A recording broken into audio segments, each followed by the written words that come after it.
everyone, this is Sasha bringing you a video tutorial today from BP4U, and this is part 2 of my Adobe Bridge series. If you haven't watched part 1 yet, then I encourage you to do so that part 2 makes a little more sense. So we're going to go ahead and pick up where we left off. And the first thing that we're going to talk about here is our metadata. So I'm just going to grab a picture. So I can see here with this picture all of my metadata. I can see that it was shot at an aperture of 2.2. My shutter speed was 1/320. I spot metered. I had it on my little sunny setting for my white balance, and my ISO was 500. I can see my photo dimensions and my file size. I can see it's untagged and it's in an RGB color space. I can see here those file properties, most of them are the same as up here, but we can see that we have the date created and the date that it was modified, which it has not been modified yet. So the last time it was modified would have been the day it was created. I can see again my file size and my dimensions. My bit depth is 16. My color mode is RGB and it hasn't been tagged. We're going to skip this section and come right back to it. Again, now I have some camera data. This is going to tell me all about the camera that I used to shoot the photo with. And so you can see here I used manual mode to shoot in. Like, you know how you have auto or portrait or aperture priority, I used manual.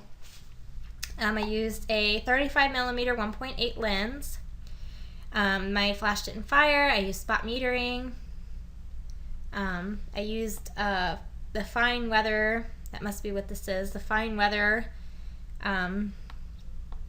white balance. We go in here and we can see the white balance. Again, we have the camera that I used to shoot it with. We just keep moving down here. We can see this audio section. It's not an audio anything. I'm not going to have to worry about that. It's not a video. I don't have to worry about that. Then we have this section here. You, again, will probably never have to worry about this unless you're a doctor. Or you wanted to write in all of your clients' information maybe for some reason. And then down here, this is for mobile, and again, you probably will never have to worry about that. But we're going to come back up here, and this section is kind of interesting because this is metadata that you can add in yourself, and of course you can do that all the way down through anywhere where it has the little pencil next to it. But this is the section that we're really going to focus on because this is our copyright information. So I'm just going to go ahead and click on a pencil. Creator would be you.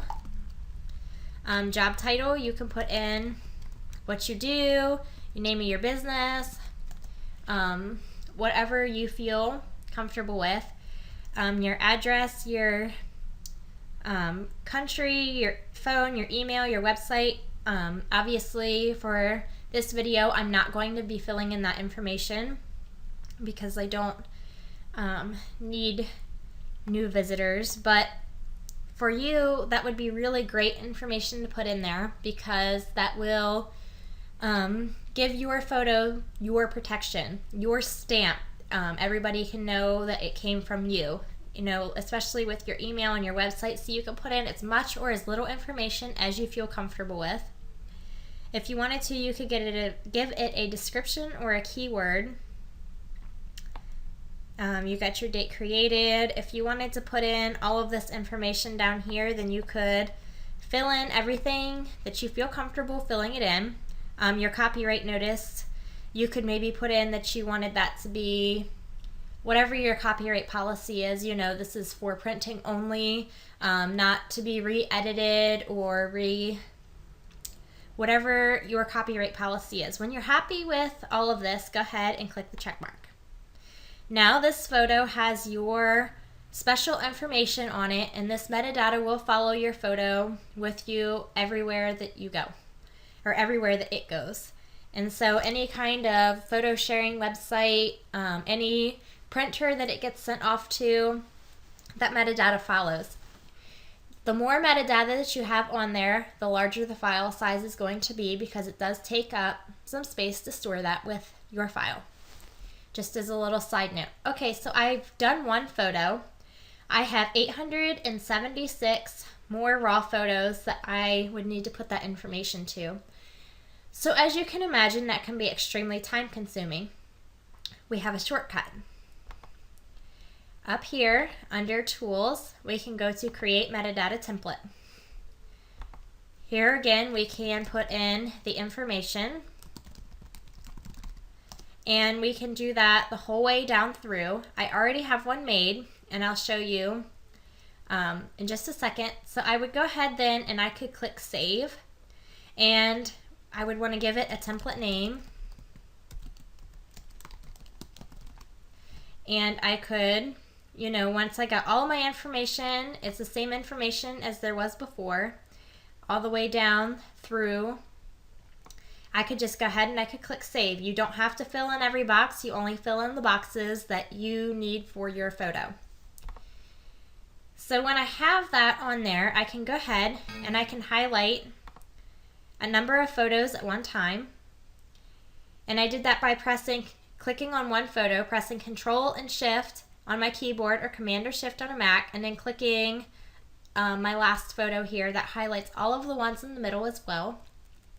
I can go up here to Tools, Append Metadata, and I can click on Sasha's metadata. And now that is going to apply that metadata to all of my pictures. And when it's done loading down here, you'll know that it's done and it has applied it to all of them. So there's a shortcut for you, and that is extremely helpful, and you will definitely want to keep that in mind. So moving on, now we have keywords.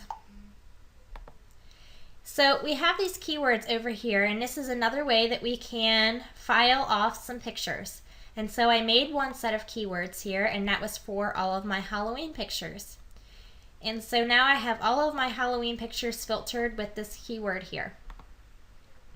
So let's go ahead and make another keyword quick for some of these photos. So we can call this Big Girl Bed, and we can add that keyword, and that's going to come up here to this category up here, because it's not a people, place, or event. So I have this here, and I'm just going to go ahead and I'm going to highlight a number of these photos, and I'm just going to click this checkbox here, and you can see down here that it started working on making that that selection for me. I see it over here. I've got a dash in the box though, so I'm just going to make that a check. Again, down here it's starting to load them. I can see now that I have 10 pictures in this category. So now I can come over here and I can see that all of those pictures that I had highlighted are now in this subfolder, the Big Girl Bed folder. And so there's just another quick way that you can go to sort some of your pictures out for your editing. So again, up here we have our workspaces, just like we did in Adobe Photoshop. So I have my essentials. I can do a film strip. I can sort them by metadata.